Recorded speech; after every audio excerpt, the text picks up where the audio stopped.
right, man. Let's talk about Jaron Boots Ennis and Eddie Hearn. Now, there's rumors out there that Jaron Boots Ennis and Eddie Hearn is allowing Conor Benn to get in position to get the IBF belt and to have Boots drop the belt and go up to 154 pounds. Also, they have an opponent for Jaron Boots Ennis as well too that allegedly they offered, and I'll talk about that in a later video. It might go up today, it might go up there tomorrow. So I think Brian Norman Sr. He put this out here, and that's why Conor Benn jumped up to number 3 in the IBF. Now we thought that Conor Benn and Eddie Hearn was positioning Conor Benn to fight Jaron Boots Ennis, but it looks like Conor Benn could be getting positioned by Matchroom to get an IBF title fight, right? Probably versus Kieran Cherkachan. So it's Eddie Hearn orchestrating Jaron Ennis' exit to crown Conor Benn. Okay. So I thought, and that's what I said. I assumed wasn't no inside information. I assumed that Eddie Hearn was going to put Jaron Boots Boots Ennis in there with Conor Benn, but pretty much because he probably thought Conor Benn was done without that shit in his ass. No, did he? But it says WBO welterweight champion Brian Norman Jr.'s father, Brian Norman Sr., believes that Jaron Ennis promoter Eddie Hearn is trying to get him to vacate the IBF 147-pound title so that his flawed matchroom fighter, wow, the writer, crazy, Conor Benn, can capture the belt and use it to set up a big money fights. So I don't know what those big money fights would be. Would it be like Boots coming back down to regain his title? I don't know. A series of suspicious events. Norman Sr. thinks that Eddie Hearn's reasoning for putting together the unification fight that Boots Ennis wanted against his son Norman Jr., 26-0-20, and then losing the IBF purse bid to his mandatory challenger Kieran Cherkachan are part of the plot to get Ennis to vacate the IBF title and move up to 54. That would free up the belt for Conor Benn to claim it and taking advantage of his position as champion and set up a lucrative fights against many other fighters who would never in a million years agree to fight dangerous Boots Ennis. Now that makes sense because you got to understand Eddie Hearn played for the home team.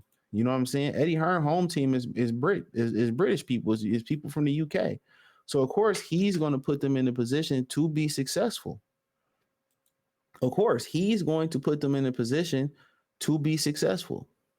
Once again, he's going to put them in a position to be successful. So he's going to put them in a position to be successful once again over the American fighters. He's using the American fighters just to build his platform up. He's made sure all his British buddies ate, from John Ryder to Callum Smith to Billy Joe Saunders. He gonna make sure Conor Benn eat. He didn't got them shots, the title shots. Even some of the guys in the lower weight classes, James Tennyson, he didn't got some. I think he was one of his fighters. He didn't got them shots that they don't necessarily deserve. That they don't even freaking deserve. So, to me, that's crazy. He got them a bunch of title shots that they don't even deserve.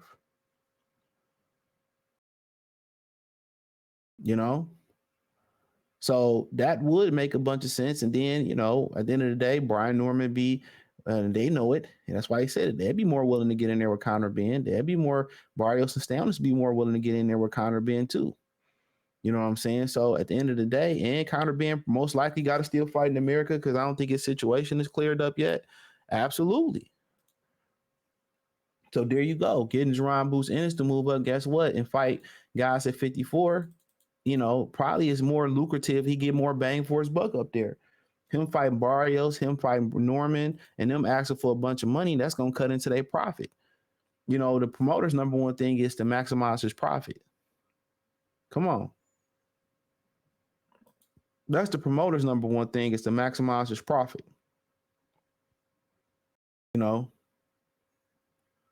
That's the promoter's number one thing, is to maximize his profit. So he gonna do his best. He gonna do his best by, them British fighters with his pockets first.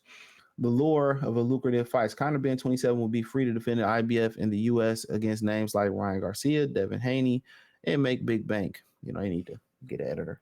those would never agree to fight Ennis because they're overmatched and can't sell on a pay-per-view. This is actually things I wasn't thinking about. I wasn't thinking about Ryan Garcia, and I wasn't thinking about Devin Haney possibly fighting Conor Benn. So honestly, I didn't really think about that portion of the game, honestly, bro. So I'm thinking more of the champions, but there you go. He can't get Devin to get in there with Jaron. He probably can't get Ryan to get in there with Jaron, even though, Ryan you know, uh uh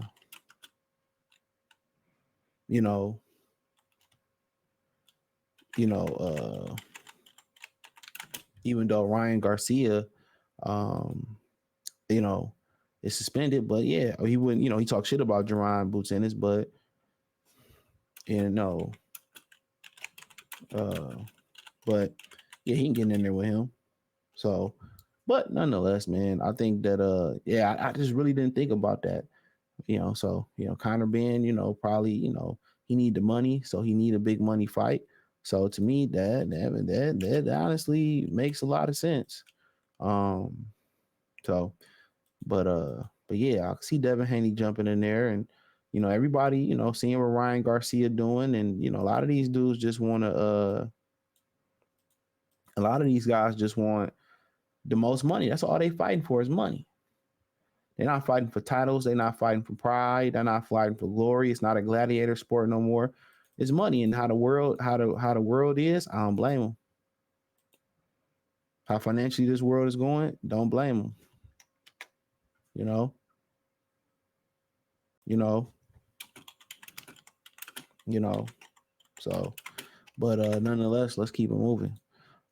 So being 23 and 0, 14 KOs is ranked number 3 in IBF rankings. He would have no chance of winning that belt if he go through Boots Ennis, 32 and 0, 29 KOs to win it. But if Boots vacates the IBF, Conor would only have to defeat number 1 Karen Turkachan to win it all, which wouldn't be easy task, but there would be a chance, and I agree. So, quote, Eddie Hearn used Boots to get Conor Benn in position to get the IBF welterweight title. He's going to convince Boots to go to 54 there to be more lucrative for Boots too, for his pockets too. And Conor Benn is going to be champion at 47. Watch what I tell you, said Brian Norman Sr. on Instagram. He said, coming with this theory on why promoter Eddie Hearn lost the purse bid for Jaron Boots Ennis, IBF mandatory Karen Turkachan, and bailed on negotiations with WBO welterweight champion Brian Norman Jr. over not wanting to pay extra $500,000 to get a fight made. And again, but if he paid you know, you know, so yeah, I think he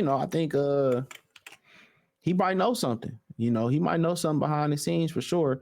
And an extra 500,000, with Eddie Hearn paying that, you probably like, cool. Why don't you just pay the extra 500,000?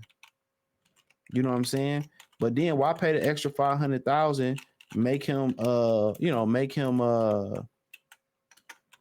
make him champion, right?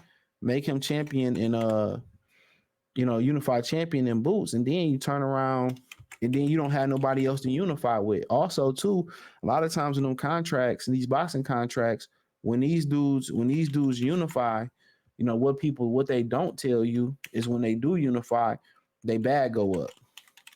So when they unify, they bag go up. They get more money. So, and also when him unifying, the two belts, is he gonna get opportunity to unify the division? Probably not. So if the offer wasn't good when he was just the IBF champion, now he's the IBF WBO champion, what you think the offer is going to look like, for staying on this embargo? So, you got to pay Al Heyman's fighters like 5 times what they used to get made just so they can cross the street. Like Brian Norman Jr.'s manager revealed to people, he said that, for them to cross the street and fight and fight, Boots on Matchroom, they would have to pay 20% of their purse just to cross the street.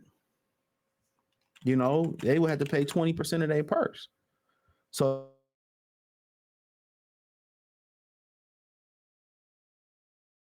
it is for them to cross the street. You only can imagine that. You only can imagine. You only could imagine what his ticket is. So, yeah, you only can imagine what his ticket is. which is probably a freaking a lot. So, uh, but but yeah, I mean, shit, that is what it is on that standpoint of it. But let's carry on. So that's pretty much all he had to say, and I think he may know something. I don't think that might be a theory. That might be true because I got another video coming. It might come. That might post up on Saturday, but that may be true. That may be true. So at the end of the day, man, you know, to me it sounds pretty smart. To me, it sound actually pretty smart by Eddie Hearn. So I told y'all if when he figured out that he probably couldn't make the fights without Heyman, they probably was like, we got to move up. He probably like, we got to move up. So, I mean, hey, that's life, and that's strategically how they moving. And if that's how they moving, that's how they moving, man. So, hey, let me know what you girls and guys think about it, man. But yeah, Boots going up to 54. Unfortunately, the politics stopped him from unifying. When he didn't sign over to PBC, he wasn't gonna get those fights. Um, Al Heyman, they said, was gone out the loop. It was rumors that he was sick. It was rumored that his mom was sick for a while too. So yeah, I mean, shit, that's how they moving. That's how they grooving. So let me know what you girls and guys think. Check out the Patreon. Hit the link tree. Find me on X, Instagram, Spotify, Anchor, Cash App, Venmo, PayPal, Apple Podcasts, Google Podcasts, the whole nine. Appreciate the love and support, man. Check me out on Facebook, Instagram. Do some great work on Facebook, man. So check that out, man. Appreciate the love and support. One time for the one time Goodfella TV. Check out the boxing news playlist. Peace.